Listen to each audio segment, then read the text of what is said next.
Você aí provavelmente já ouviu alguém dizer: eu não conheço ninguém que já participou de pesquisa eleitoral. Talvez você mesmo já tenha dito. Só que existe uma razão para isso. E ó, não é porque os resultados das pesquisas são inventados.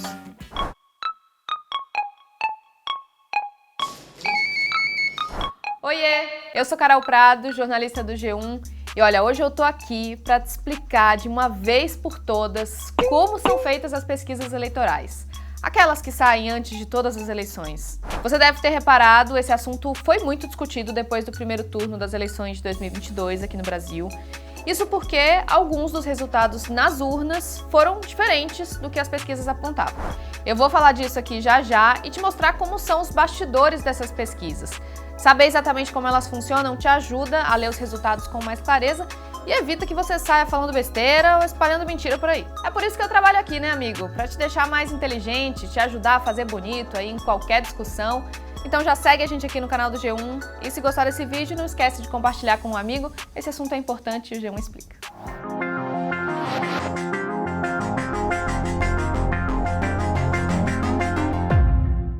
Bom, em primeiro lugar, é fundamental entender que as pesquisas eleitorais são feitas por institutos especializados em estatística. A metodologia, ou seja, os detalhes da forma como a pesquisa vai ser feita, podem mudar a depender do instituto. Já já eu vou explicar isso melhor. Mas em todo caso, esse é um trabalho caro que exige bastante investimento.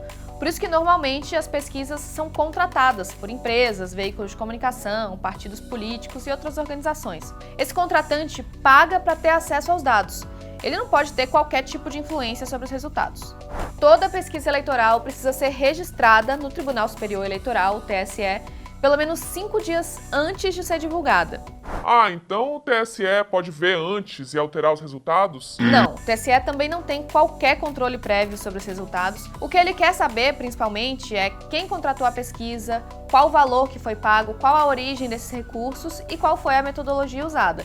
Tudo isso para evitar fraudes. Mas vamos lá para os procedimentos? Bom, o primeiro passo para se fazer uma pesquisa de intenção de voto é a definição do questionário. São as perguntas que vão ajudar o Instituto a entender qual vai ser o voto do entrevistado. Geralmente, o questionário também tem perguntas sobre idade, gênero, renda, religião e outras questões que vão ajudar aí a definir o perfil de quem está respondendo, além, é claro, das perguntas sobre o voto em si. O questionário é uma das coisas que podem mudar a depender de qual instituto está fazendo a pesquisa, por isso que eu vou mostrar um exemplo aqui para vocês. Esse que está aparecendo aí é o questionário da pesquisa Datafolha para presidente, que foi divulgada em 1º de outubro, um dia antes da eleição em primeiro turno. Ela ouviu 12.800 pessoas em 310 cidades de todas as regiões aqui do Brasil, entre os dias 30 de setembro e 1º de outubro. Como eu já expliquei, o questionário começa com perguntas sobre o perfil do entrevistado e depois parte para as questões sobre o voto. Uma das perguntas é: se a eleição para presidente fosse hoje, em qual desses candidatos você votaria? Daqui a pouco você vai entender que existem procedimentos que são seguidos pelos entrevistadores na hora de fazer essa pergunta para que a resposta do entrevistado não seja influenciada. Além disso, esse questionário do Datafolha também perguntou coisas como: se o entrevistado estava totalmente decidido ou não sobre o voto, qual seria a segunda opção de voto do entrevistado, em quem o entrevistado não votaria de jeito nenhum e, no caso dessa última pesquisa divulgada antes do primeiro turno, quem o entrevistado achou que se saiu melhor no debate eleitoral da Globo. Um outro ponto muito importante sobre as pesquisas eleitorais como um todo e que confunde muita gente é o que os estatísticos chamam de amostragem. É comum as pessoas ficarem se perguntando como é que as pesquisas podem tirar conclusões sobre as eleições se elas não entrevistam todo mundo que vai votar. Isso é porque os institutos criam uma amostra com um número limitado de pessoas, mas que representa a população como um todo. É como se fosse um espelho, bem pequenininho, mas que se você colocar ali na distância certa, você consegue ver seu corpo inteiro nele. O Mauro Paulino, que tem mais de 35 anos de experiência com pesquisas, foi diretor do Datafolha, hoje é comentarista da Globo News, ele vai explicar melhor isso. Uma pesquisa não precisa ouvir mais do que 2.000 pessoas, às vezes pode ouvir até apenas 1.000 pessoas, para representar o total dos eleitores brasileiros, desde que essas entrevistas sejam distribuídas de forma proporcional às encontradas junto à população. Portanto, se há 53% de mulheres e 47% de homens, isso deve estar refletido no desenho amostral. Da mesma forma, todos os outros segmentos da população. É por por isso que muita gente não conhece ninguém que tenha sido entrevistado numa pesquisa eleitoral. Só para você ter uma ideia, numa pesquisa com 2.000 pessoas, por exemplo, a probabilidade de um eleitor ser entrevistado é de 0,002%.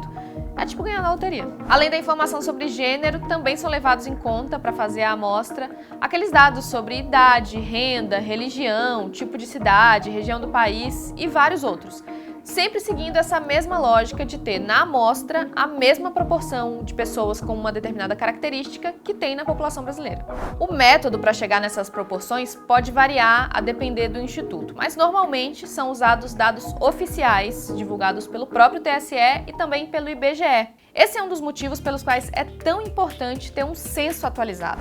Eu já falei desse assunto aqui, o censo é feito pelo IBGE e é o retrato mais preciso sobre a população brasileira. O último censo é o de 2010 e um novo deveria ter saído em 2020, mas foi adiado para 2022.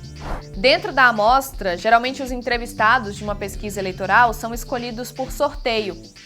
O Instituto não pode escolher quem vai ser entrevistado e ninguém pode se oferecer para dar entrevista.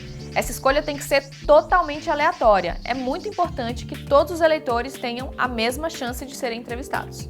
As pesquisas eleitorais podem ser feitas por telefone, mas os principais institutos preferem o método presencial mesmo. Daí lembra que eu falei que os entrevistadores seguem protocolos para não influenciar os entrevistados? Pois é, quando é feita uma pergunta sobre intenção de voto, o entrevistador mostra um cartão circular, como esse que está aparecendo aí. Isso é para que o entrevistado não veja um nome primeiro e seja induzido a escolher esse, o que poderia acontecer se fosse uma lista em ordem alfabética, por exemplo.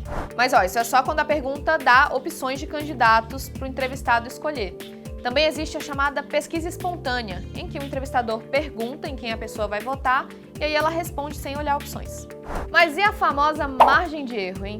Bom, ela existe justamente porque as pesquisas não são feitas com toda a população, e sim com aquela amostra que representa o total dos eleitores. A margem de erro é o número que indica a possibilidade dessa amostra não representar totalmente a população, o que pode gerar ali pequenas variações nos resultados. Geralmente, as principais pesquisas usam aquela margem de erro de 2% para mais ou para menos. Isso significa que a intenção de voto de um determinado candidato pode ser, na verdade, 2 pontos percentuais maior ou 2 pontos percentuais menor do que a que está ali indicada na pesquisa. Mas por que, então, alguns dos resultados do primeiro turno de 2022 foram diferentes do que as pesquisas estavam apontando, mesmo se a gente considerar a margem de erro? Olha, os diretores dos principais institutos dizem que as pesquisas retratam o comportamento dos eleitores na data em que são feitas as entrevistas, mas que podem acontecer mudanças de última hora. Por isso que eu considero que as pesquisas são muito importantes e deve ser avaliado, né, com cuidado quando falam a pesquisa acertou, a pesquisa errou. O objetivo da pesquisa não é acertar ou errar, e sim mostrar para a população, mostrar para a sociedade como está a corrida eleitoral no Brasil ou em determinado estado.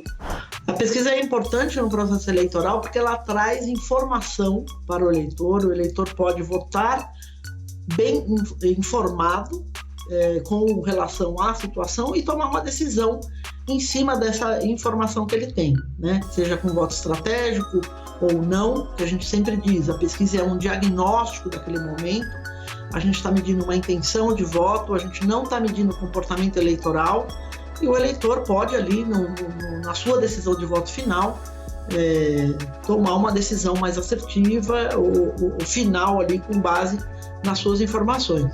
É isso, gente. Espero que esse assunto agora esteja mais claro para vocês. Se ficou alguma dúvida, deixa aí nos comentários.